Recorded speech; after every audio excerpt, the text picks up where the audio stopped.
What are you doing on Tuesday the 26th of September 2023? Because myself and Francesca Amber are coming to the Barbican Hall in London. Our event is called One Night Stand, and this one night event is all going to be about manifestation, crystal healing, and ridding your limiting beliefs to help you achieve your goals. We've curated an immersive experience that will leave you feeling inspired and empowered. Throughout the evening as well, we'll also have interactive exercises, we'll have empowering discussions, and the opportunity to connect with like-minded individuals on a similar journey towards personal growth and manifestation. There'll even be an opportunity for you to ask questions as well. This event is your chance to break free from the shackles of self-doubt and unleash your inner greatness. It's time to release those limiting beliefs that might be holding you back and step into your true potential. And if you want to come on your own, by all means do that. Single tickets are available and seating is totally unreserved, so you can even meet up with your spiritual friends and sit with them as well. Head to @CannyCrystals on Instagram and click the link in my bio. Tickets are limited, so secure your spot and be part of this transformative experience. Don't miss out on the chance to manifest your dreams and achieve your goals. We can't wait to see you there.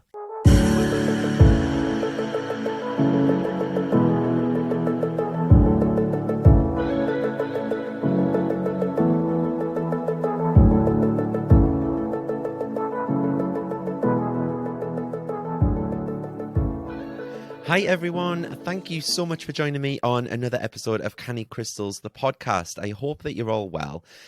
This week I've got a really exciting episode for you because I've got a guest on the show. It's been a few weeks, but woohoo! So this week I'm talking to Claire Kenny from My 40 Plus Life. So Claire, just before we get started, would you mind telling everyone a little bit about yourself? Yeah, lovely to be here. Good morning. I'm Claire. I'm a 40 plus blogger. I kind of label myself a 40 plus blogger because I didn't start blogging until I was 42. And I'm really excited about writing. I never lose my excitement for blogging. I'm 46 now, so I'm getting quite ancient, but I really enjoy just writing about all my experiences as a 40 plus woman. And I'm trying to be a little bit of an antidote to a lot of the sort of posturing and grandiosity that we see on social media that can leave us feeling just a little bit crappy about ourselves sometimes. So I just try and embrace the joy to be found in the ordinary and in real life and be as relatable as possible. That's brilliant. And your blog, My 40 Plus Life, it's full of stories about like everyday things like weight loss, the dating scene, self-love, self-trust, exercise, pets, even down to positivity and mindset. So how did that all come about for you? Like, how did the blog come about? Well, it was born out of quite a bad time, really, for me. So I got divorced when I was 30 now, separated from my husband when I was 39. And I was initially thriving, really. Once I'd kind of processed it and grieved for the marriage, I came out of the other side of it in my early 40s and felt really good, sort of found myself again. And then I kind of I couldn't shake this feeling that there was something missing. I tied everything up in finding a partner. I was like, I'll feel okay when I have a partner. And of course, that's not healthy. You have to sort of fill yourself up before you can, I guess, fill someone else up. And I was just kind of searching for, why do I feel everything's like meh, and why don't I feel positive? So it got that bad that I just kind of thought, right, I'm going to go on a mission here. I'm going to build myself up and I'm going to be happy again. And that's kind of what I did. And blogging came from the pandemic, actually. I was busier than I'd ever been. I was working stupid hours, but blogging on top of that, it gave me a bit of an escape. It gave me a purpose. Wasn't actually going to share any of my writing at first, but I just started getting really, really passionate about it. And from there, filled with more enthusiasm than I've ever felt, and I feel genuinely happy. I still haven't found a partner. I've had a few blips, but nothing lasting. But I just feel honestly happier in my 40s than I've ever been, and I want to really try and spread that formula that I use. Not that I'm a life coach or anything, because I'm really not, heaven forbid. But I just want to share that positive message with people that actually, even if you're single, and you're in your late 40s, you can still be really bloody happy. Yeah, of course. I mean, I'm 35, so I'm almost there. But I know what you mean, because And especially with the pandemic and things, when you were talking, it's like that escapism as well. You just needed something to like Yeah, to get your teeth into kind of thing. And I remember yeah. you launching your blog, and I'm sure it was the very first day of Boris telling us in the UK that, you know, you must stay home and all that. But Was I it? believe, yeah, I think off the top of my Oh head, gosh. It was March the 14th, 2020.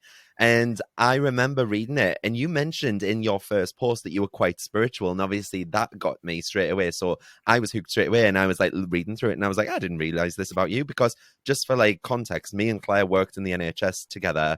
Um, I think we've only met a couple of times, haven't we? We met Mm, once in Leeds and once up in Durham.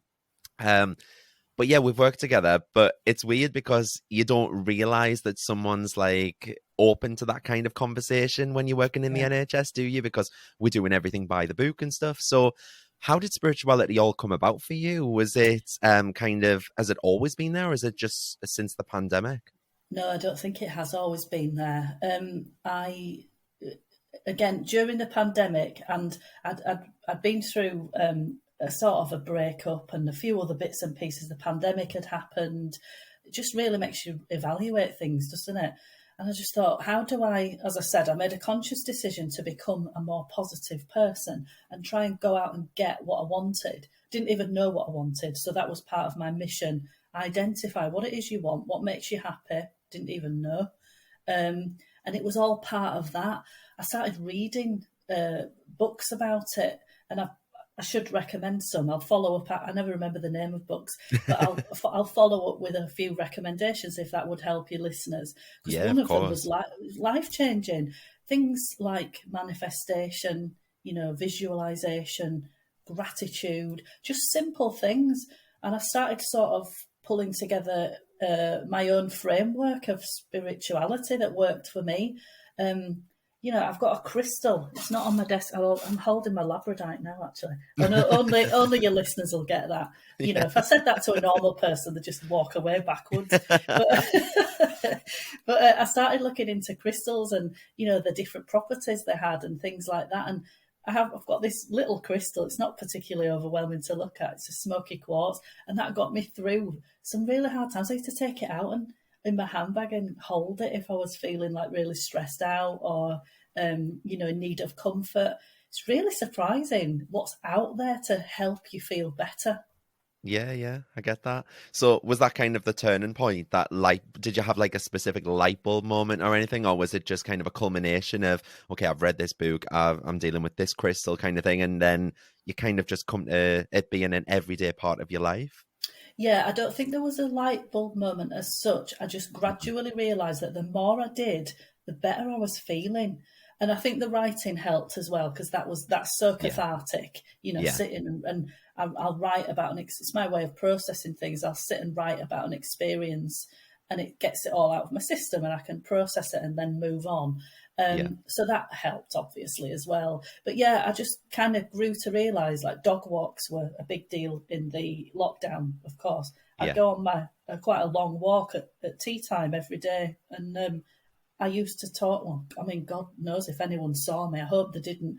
I used to talk my universal order list out loud up and down the canal, and I got everything on my Yeah. list, and I've got a list now of like 3 or 4 things all the time, and I can when I tick them off, it's Hmm. really really powerful. And you think, shit, I didn't just do this because I felt really low. It actually works. Yeah, it does.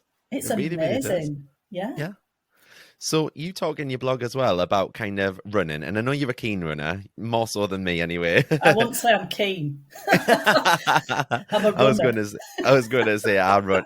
Well, yesterday actually at the gym, I went on the treadmill and I did 3 or 4K, and today I can't walk. I mean, that's the first time I've Really? run. That's the first time I've run in about a year, though. So to be fair, All right. but do you think?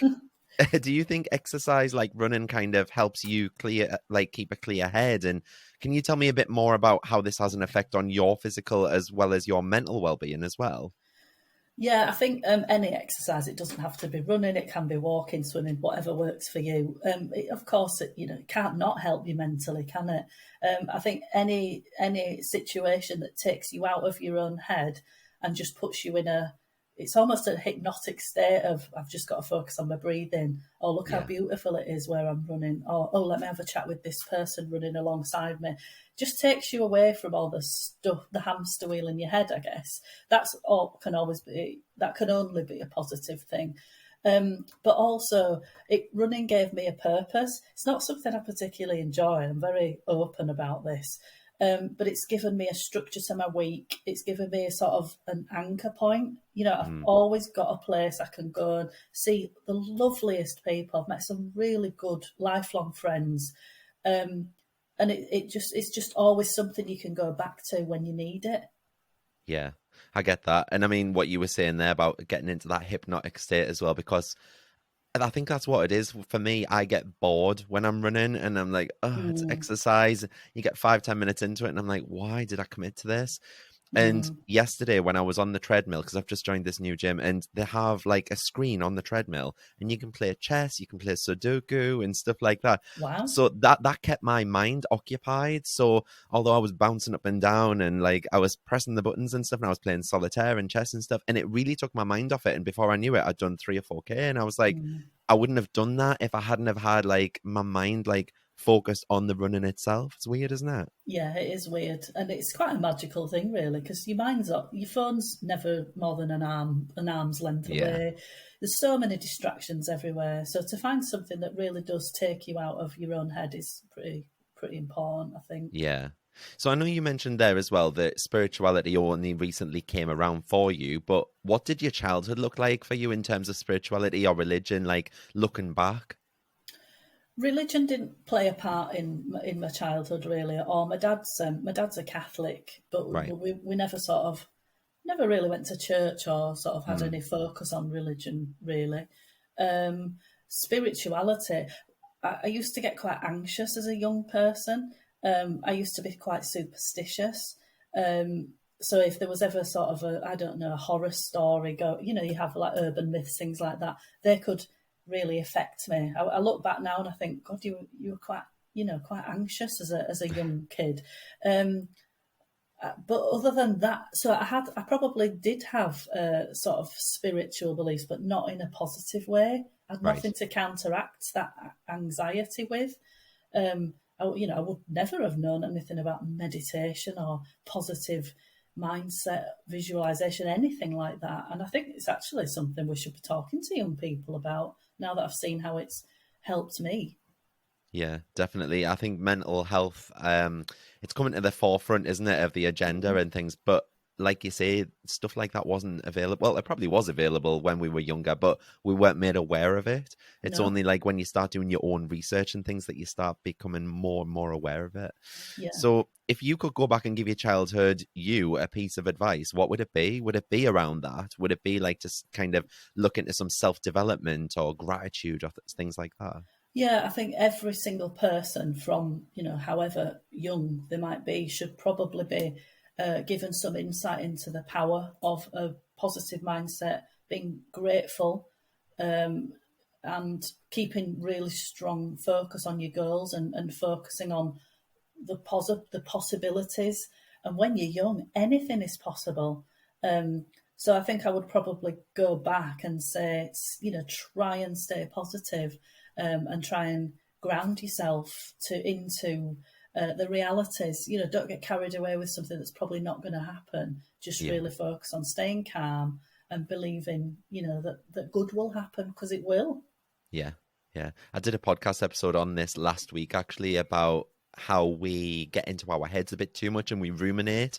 So by worrying and like having anxiety and things like that, we're actually going through the situation once in our head and then we have to relive it again when it actually happens. But 9 times out of 10, it doesn't happen. So we're Mm, going through this and wasting our energy on this mindless fart in our head, basically. Do you yeah, know what I mean? yeah, Because we're absolutely. worried about it. So that these anxious thoughts, we're just wasting all our energy on them. It's just Yeah, nice to be present in the moment, isn't it? Do you do a yeah. lot of mindfulness or anything, Claire? I used to in the sort of early days. I don't probably do enough now, to be honest. Yeah. I've one of the maybe sad things about finding kind of more spiritual ways to be in day to day life. I don't listen to music as much anymore. So Really? no, My car journeys used to be full of Mariah Carey, Whitney Houston, Cardi B, from time to time. I like Really? I female wouldn't have rap. had you down as a Cardi stan. I like rap, but now they're just filled with silence or me, doing my gratitude practice. I Yeah, mean, people are going to think I'm crazy, but people who don't get it, I know your listeners get it, but people yeah, who don't get it really do. There is a real taboo around this stuff, isn't there? yeah, But there yeah, is. I use my car journeys now for. It's my spiritual portal, my car. That's good. I was going to say that you actually acknowledge that though, because it's the first thing I do on a morning. Like my little Alexa thing wakes us up and the radio comes on straight away. And it's just because music is a part of my life. Even when I'm sat here in the office, I have music on all day, every day. Mm, I just love music and it's so uplifting for me, but that is yeah, like my clutch kind of thing. Do you know what I mean? yeah, But yeah. when I'm driving, that is kind of my little spiritual portal as well. But I usually have subliminal audios on. You're not supposed to listen to subliminal audios. I will just put that out there because you Yeah, don't want to be I've been falling there. asleep. Yeah, Yeah, yeah. but Well, I I've haven't got fallen like, asleep, I must add, but yeah. But I but have I've listened to them in my car, I yeah. was going to say I've got like subliminal audios blasting down the car, and when it's the summer and stuff, I've got the windows down, and I'll pull up at the traffic lights next to someone, and they must be like thinking, "What the hell is he listening to?" And it's like ocean waves and like pianos and things, and must look like a right nut. But it's just them things. It's what you do, but you segregate that time, don't you? Like to think, well, this is my me time. So Yes, it's yeah. weird when you're actually in the car with someone else because you've got to make conversation and stuff. Oh, God, heaven forbid. So, can we talk about this retreat, Claire, as well? Because I read on your blog that you went on a retreat. I think it was a couple of years ago now, but I was fascinated because I've always wanted to do one of these myself. I've just never had the courage to because they're always full of women, really, and I don't want Mm, to like put pressure on other women like that they have to accept a gay man into their circle. Do you know what I mean? But what was it like for you? Because you did something called forest bathing, didn't you? So, what did that mm. involve? Well, one thing I'll say before I answer that is I would hate to think that you'd hesitate to go to one of these retreats because I think the kind of person who's attracted to that sort of experience is incredibly inclusive and Yeah. welcoming of anyone who would go. So please don't let the fact that one, you're a man, or two, that you're a gay man, put you off at all. Because in my experience, you would have been welcomed with open arms. I know I probably would. I think that's just a mindset block for me that Yeah, I think no, I'm putting yeah, on to other people. Do you know what I mean? But yeah. what And was it like for you then? oh God, I loved it. It was just something that I started a bit of a journey of trying to do things on my own more. Because I think as a single woman and one of my age, you sometimes think, well, I went through a phase where I did not want to be out with couples. I was so hung up about the fact that I hadn't managed to find a successful relationship and the only person in a sea of couples. Just put me off going out Yeah. sometimes. And a lot of my other friends who were single were busy, because people are, aren't they? I thought, well, I'm missing out on life here. So I need to get out and start doing stuff on my own. And a retreat seemed like quite a good place to start. So I just found it online, went along and absolutely loved it. It was in a really beautiful setting in North Yorkshire and got really well looked after from start to finish. Great food, lovely. It was all women again. Yeah. And the forest bathing was the standout activity for me, definitely. So tell me a Um, bit about forest bathing because I literally had to Google it to find out what it was because I've never even heard of that before. I've heard of like moon bathing and stuff, but what did the mm, forest bathing involve? I'm not sure where it originates from, actually. I don't know if it's Japan or it might be a Scandinavian country. I can't remember. But it's basically all about um, immersing yourself in, I suppose, one of the most beautiful environments on offer. Everywhere's got a forest, I guess, wherever you are in the world, or most Yeah. places have. It's beautiful, like aesthetically, it looks beautiful. It's very peaceful, and it just feels quite immersive. And it was literally this expert on sort of forest environments and spirituality, I guess, just talked us through various scenarios where you would find your own little corner of the forest. So we were all in a group together, but you could separate out and have your own little pocket of peace in this forest. You were asked first to close your eyes and just listen and smell. Then it was just focus on what you can see. Then it was focus on what you can touch. And it was literally just sort of a series of moments of silence, really, of just focusing on what was right in front of you. And it was just absolutely wonderful. Me and my sister replicated it as well when we went to Sherwood Forest in the new year. I kind of took her through a bit of a forest bathing scenario, and we ended up laid on the floor with our sort of boots off, just absolutely loving life, listening to the Like, birds and the. like grounding. Oh yeah, it was just lovely. It was a lovely day, that, actually. So yeah, I would recommend it to anyone, even if you don't do it all in an organised tour. Just do it yourself. I was going to say, I love that, but like all the forests and stuff around here, they're always muddy and stuff whenever I take the dog, and I think the lie down, you'd have to do it in the middle of summer, wouldn't you? But it I sounds mean, we absolutely didn't have to amazing. lie down. You could sit there, just sit on a rock. Yeah. There's plenty Nobody of like. trees and that over, isn't there, usually that you can sit on, like Yeah, the absolutely. logs and that. I climbed a tree on the in the Sherwood one because it was there were massive trees. You could just a bit of tree hugging. My sister and I just took it too far, like we always do. But the actual organised one, nobody had to lay down. Just me and my sister decided to.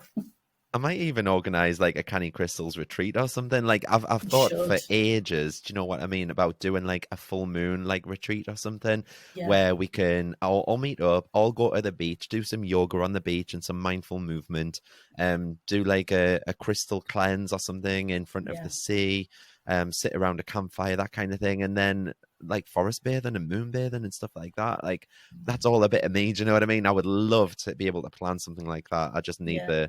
the time and the effort to be able to pull something like that off. Yeah, I'm sure you could, and I would definitely recommend it to your listeners. It's worth doing. Taking a day out to just do all that wonderful, healthy stuff, fill Yeah. yourself up again, and go back to normal life. Yeah, I was going to say you've got to fill yourself up from time to time, haven't you? Like you can't keep on giving and giving from an empty cup.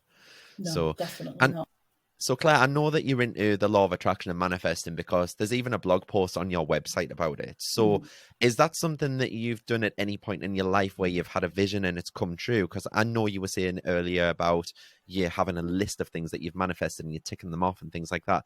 But is this something that you've done consciously or unconsciously in the past? Or is it something that you're looking back now and you're thinking, I manifested that? I think I've done it in the past and not really known. Mm, I remember when I was travelling, I wanted to come home, and I had a vision of me living in a flat in a particular area. And and I applied for a flat, and I got almost identically the flat I envisaged myself living in. wow. So, but they were only isolated incidents. I can't really remember any other specific incidents from before I sort of hit my 40s. So yeah, it's very intentional now, and it's just literally a part of my everyday life because it is so powerful. Yeah. And what are your top manifestation tips then? Because I know you've got some of them on your blog as well, but Yeah. what are the techniques that work best for you? Well, I think it's like anything; it's a bit of discipline. Yeah. So that's why I've had to sort of carve out my car journey time to because you need to find time in the day to focus on this stuff if it's important to you. So be consistent. You know, at Mm, least every 2 days, but every day for me, I'll put it out there, put what you want out there, and really feel like you've already got it. You know, to try and build a sense of magic and excitement around it. And then when you do get it, it just feels wonderful. it does, doesn't it? So what's on your vision board for the foreseeable future? Like what do the next 5 years hold for you? What do you want to manifest? Well, I don't really work in sort of finite time frames. I'm not. I'm more of a words person. I'm useless Yeah. with numbers. But I've got my vision board is on the back of one of my wardrobe doors, Right. and a lot of it is centered around my writing career because that is just lit me up. You know, since I started it, and it gives me a lot of purpose and excitement and fulfillment. I have two very specific titles that I want to write for. And in the same month, I'm hoping one of the articles has already come out in Woman and Home magazine. Brilliant. And then the next, Congratulations. thank you. And then the next one is Yorkshire Life Right. magazine. I'm obsessed with Yorkshire Life magazine. And that's on my vision board as well, just the masthead of Yorkshire Life. And I'm hoping my article that I've written for them is coming out this month. It might not, I'm not sure. But so there's stuff around that. There's stuff around being financially secure and independent and being able to help my daughter, you know, have a good start in life as well. And then just generally, there's nothing on there about meeting someone. That was always like the main thing I wanted. not Yeah. anymore. That'll sort itself out when it sorts itself out. And it's just about a general way of life that I want to attain, being able to afford to do what I want to do when I want to do it, be able to travel, eat good food, drink champagne.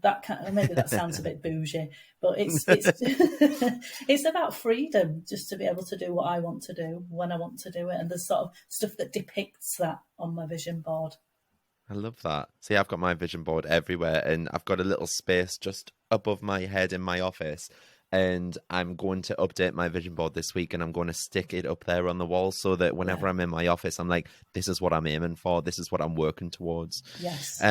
But it's good that you were saying about looking for a relationship and things like that, and how that'll sort itself out. Because I've had the same kind of I've gone through the same kind of thing. Basically, I jumped from relationship to relationship from the age of 16 until the age of, I'm trying to do the maths here, until the age of 27.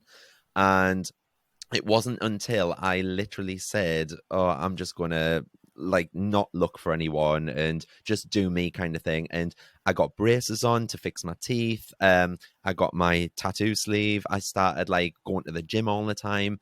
And that's when I met Johnny, and things just happened naturally. And I've been with him for the last 8 years now. Mm-hmm. We're engaged, and do you know what I mean? And it's just it happened naturally. And I think the relationship that I have with Johnny is so effortless, because in the past I've been with people that, they're toxic people, or that you argue and stuff all the time. We've literally had maybe 3 or 4 arguments the whole 8 years we've been together, and they've been over totally irrelevant things. It's so effortless. Do you know what I mean? Yes. And that's come about because I've just kind of succumbed to the universe and just let it do its job kind of thing, rather than that desperation.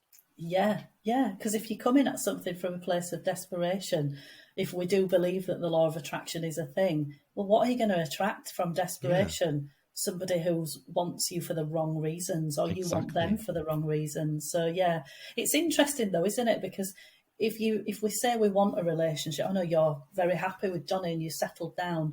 I think it's something that I want. It is something that I want in the future, but I'm not consciously manifesting it, putting it out there, putting any effort into attracting one. So I wonder how that works in terms of manifestation. Does that mean, because people say you find someone when you're not looking? So it's an interesting contradiction, I suppose. Yeah.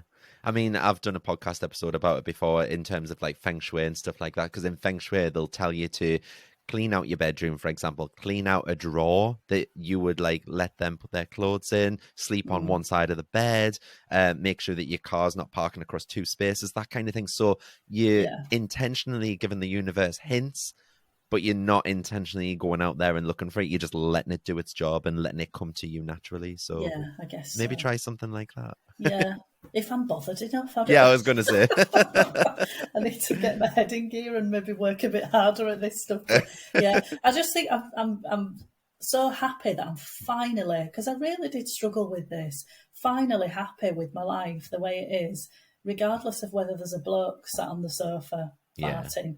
It's a great place to be, and I think I'd like to enjoy that a bit longer. Brill. So when we spoke last as well, you told me that crystals had, and I quote here, got you through some real shit in your life. Oh, wow, okay. So would you like to elaborate on that? Yes, I will really happily elaborate on that. So I've got my smoky quartz. It's here. It's on my desk. Look at this little insignificant, tiny smoky quartz. I can't remember if I bought this or if it was given to me by a woman who I did Reiki with. Right. I can't remember, but this thing, I read about the meaning of smoky quartz. I think it's supposed to be grounding and soothing. Yeah. And whenever I felt anxiety, because I have struggled with anxiety, I'm not generally an anxious person, but I'll sometimes have episodes of anxiety where I'm worrying about a specific thing. This has just really helped me. And it's interesting because I went to a spiritual day at this Reiki practitioner's house that she hosted with about 5 other women. And we had to swap something that was precious to us and sort of try and read the energies of it. And I took this and I gave it to a woman who was sat next to me, and she had it spot on. She said, I feel like this is such a personal thing, and I feel like there's a lot of emotion and pain attached to it. And I feel like it's some sort of an important crutch for someone. And Yeah. I just couldn't believe it. And it's true. So again, your listeners, we know, don't we, in this circle, the importance of these things, excuse me. But to other people, that's an inanimate object. To me, Yeah. it's been a really important part of my, healing journey. Yeah, I totally get that. I mean, what you were saying about the listeners get it, but other people don't. Like Johnny doesn't get it at all. So Mm, he's a graphic designer and he's got a home office. And when the pandemic hit and stuff like that, he said that he was like lagging on creativity. So I put a couple of crystals on his shelf in his office for creativity.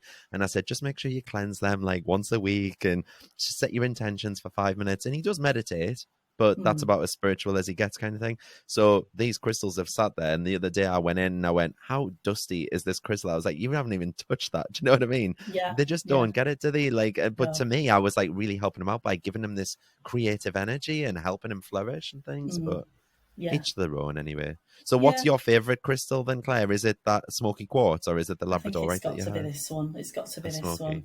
When I was coming from a place of desperation about meeting someone, I bought what's the pink one? Rose quartz? Rose quartz. Yes, I bought that in a heart shape, and I used to take it everywhere with me. Or maybe I'll meet someone who, that's not the right way, is it? To use a crystal, they just can't. You Well, just have them and they do their thing, but. some people, like, well, most people, should I say, use rose quartz and they think it's going to bring their soulmate to them, and it's not what it does. Rose quartz just opens up the heart chakra, so it's actually helping you heal in terms of like self-esteem, self-confidence, self-love, and that's what it's doing. So by doing that, you're then going to attract that love to you. But I Mm, mean, if you were wanting to find your soulmate, I mean, strawberry quartz is the one. I'll Because I mean, just write that down. strawberry quartz, that's the one really, because that's the one that will attract your soulmate to you Oh, and okay. get them to see different hidden like things about you that you wouldn't Mm. have usually put out there. But yeah, I've never even heard of that. have you not? Oh, Mm. there's a million quartzes. I mean, I'll show you it here. This is a strawberry quartz. Can you Oh, see I there? love those tower ones. Yeah, Yeah, they're that's lovely. gorgeous. Yeah. Yeah. And just one more um thing on crystals. My sister uh and my brother-in-law bought me a massive one for Christmas. It's absolutely visually stunning. I what is it? don't. Do you know what? I might show you it, but I won't do it now because it'll sort of disrupt the flow. But I'd love to show you it on camera because I'd like you to tell me kind of what you think it is and what the signature. Because it's massive. It's pride of place in my living room. It's beautiful. Oh, I need to see Yeah, no, I'll show you. I'll it. show you it. So how do you use them daily? Are you just carrying them around, or are you meditating with your smoky quartz and things? Or Yeah, I don't do much meditation at the moment, although I probably should do more.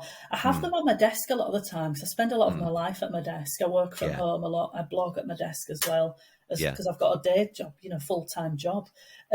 So I've got a labradorite on my desk, which I've heard is good for sort of ambition and prosperity. I might be wrong there, and I just like looking at it. So while I'm on phone calls, I'll sometimes I see the light. It's beautiful. And I have my smoky quartz. If I'm really going through something, I feel really worried about something, I probably take this smoky quartz with me everywhere. Yeah. And then I have a few crystals on my bedside table, the rose quartz one, and the I've got a clear crystal. I can't remember what it's Is called. it clear quartz? It might be clear quartz, yeah, because it Yeah. looks similar to that. Yeah. There's thousands So of bloody quarters. yeah, I just have them around. I just like to have them around and pick them up occasionally, and yeah, just enjoy the energies. I was going to say that's the thing. Like, it's not harming anyone, is it? Do you know what I mean? Like, No. a few of my friends have kids and things like that, and they've even just like that because you can get like little amethyst elephants, for example. And when the kids aren't sleeping, they've been putting these amethyst elephants on their bedside table, and it's helping the Mm, kids go to sleep. And I yes. said at the end of the day, sometimes like one of my friends is like the dad, their other half, the dad of the little child, he basically turned around and said, "Oh, what's the point of this? It's not going to work and stuff." And I said, "But what's the harm? Well, It's it not doesn't. harming Yeah, anyone. it's not It looks like a harming little anyone. ornament." Do you know what I Yeah. mean? Like the kid's not going to know any different. And funnily enough, the kid's been sleeping ever since. Well, there you go. Yeah, I know. exactly. I will say about rose quartz though, I've tried sleeping, like falling asleep a few times with it in my hand, and had the strangest and sometimes quite scary dreams. So I had to stop having it in my hand and Oh, just put it on the table. oh, that's weird, isn't it? Really, really, yes, vivid, surreal stuff happening when I slept. So I've stopped that. I mean, they do say that your dreams are your mind's way of working through like all your problems and things like that in your life. So maybe it's just something that you needed to get out of your system to help you on your Maybe. self-esteem journey. Yeah, It's really maybe. Who weird. knows? So Claire, how can people find you if they're wanting to find you online? So it's Instagram or Facebook, and my handle is at my40pluslife.me. Yeah. So either I put the same content on both platforms. Facebook, it's slightly longer form content, but it's essentially similar content. Yeah. And what I'll do is I'll also pop all of the links to your social media in the show notes below as well. So if anyone is wanting to find a Claire online, read through her blog or anything like that, you can do so at the links in the show notes below. Claire, just before we go, is there anything else that you'd want to plug? Yeah, do you know what? I had an idea over the weekend, and I would like to plug this actually because it may sort of appeal to some of your listeners. It depends when this goes out, to be honest. But I'm alone at home on a Saturday night quite regularly, and that's the way I like it. I'm very busy through the week. My daughter goes to her dad's at the weekend, and I'll have the house to myself on Saturday. And I used to hate it and think, oh, I should be out. I should be doing this, should be doing that. And now it's my sort of haven. I know it's the night most people go out, but for me, I enjoy being at home, chilling out, loving life. But it's occurred to me that not everybody feels that way. They might feel stuck at home. So what I thought on Saturday night, as I was cooking my meal for one, is why don't I do something on a Saturday night virtually that just gives people a space to come together and have a bit of company. So from this Saturday, I'm doing something called #SoloSaturday. It's only for half an hour at first. It's an Instagram live. And it's just a space. Everybody is welcome. If you're at a bit of a loose end, or you're feeling a bit fed up, or, you just want a laugh for half an hour, come and join us via Instagram Live. I love that. I saw you advertise that yesterday, actually, and I was thinking, this looks good. Yeah. But yeah, I might even join myself if I'm I'd free. love it if you came along. Is it like a room where you've got to be on camera, or is it just like you on camera and everyone's chatting? Is it like a chat room kind of thing? I'll be on camera at first, and because I'm not. I think you can invite guests on and stuff, can't you? Like you can share the screen and things. I think you can share the screen. Yeah. I think for the first one, I'm not very technically minded. Neither am I. So I think I'll probably just do it me. See how it goes. People can just put the messages in the chat, and then I'll relay them out to the group. But if it sort of takes off, I might start having guests on, things like that. Could have you on. Could. It'll end up being a podcast before you know it. You never know. So Claire, thank you so much for joining me today. I really, really do appreciate the chat, and it was lovely to catch up. And if anyone does want to know more about Claire's blog, My 40 Plus Life, like I say, the show notes has all the links below. So Claire, thank you so much. Thank you. It's been lovely talking to you. I know, it's been lush, hasn't it? And I'll see you all next week for another episode of Canny Crystals, the podcast. Thanks very much, guys. Bye.